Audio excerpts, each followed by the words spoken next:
Hi friends, welcome back to my channel. It's me Santhu. Today అయితే నేను అలసంద గుగ్గులు ఎలా చేయాలో చూపిస్తానండి. ఇవైతే తెల్ల అలసందలు, ఎర్ర అలసందలు కూడా ఉంటాయి, ఏవైనా చేసుకోవచ్చు. అయితే అలసందలు ముందుగానే ఒక 3 hours 4 hours కానీ బాగా నానపెట్టాలండి. నానపెట్టిన తర్వాత కుక్కర్లో ఒక 2 విజిల్స్ చాలండి. ఎందుకంటే మనం ఆల్రెడీ నీళ్ళలో నానపెట్టాం కాబట్టి మనకు ఎక్కువ విజిల్స్ అయితే వద్దు, మరి అవి మెత్తగా అయిపోతాయి.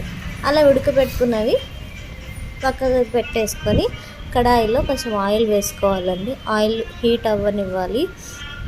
మనం ముందుగానే ఆనియన్స్, పచ్చిమిర్చి కట్ చేసి పెట్టుకోవాలి. తర్వాత తాలింపులోకి కొన్ని తాలింపు గింజలు, కరివేపాకు, తర్వాత ఆనియన్స్, పచ్చిమిర్చి అయితే మనం కట్ చేసుకున్నవి ఆయిల్లో అయితే వేసుకొని కొంచెం వేయించుకోవాలి.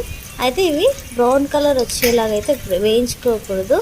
కొంచెం తెల్లగా ఉన్నప్పుడే కూడా మనము పసుపు వేయాలి, కొంచెము పసుపు యాడ్ చేయాలి. ఆల్రెడీ మనం అలసందల్లో సాల్ట్ ఉడికించేటప్పుడే వేయాలి కాబట్టి ఇప్పుడు అవసరం లేదు. మనము ఏమైనా తక్కువ అనిపిస్తే, సాల్ట్ తక్కువైంది అనిపిస్తే మీరు యాడ్ చేసుకోండి.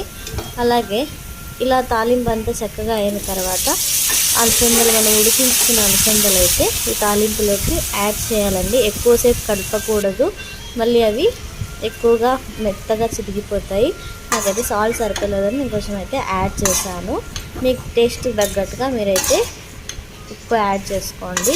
ఇక్కడ చిన్నగా కలిపినట్టుగా మనం చిన్నగా గరిటెతో అయితే అలసందల్ని తాలింపులో కలిసిపోయేలాగా చేయాలండి.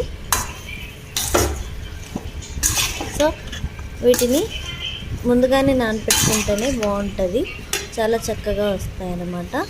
Thanks for watching my video అండి. For more videos follow my channel, subscribe my channel, support my channel.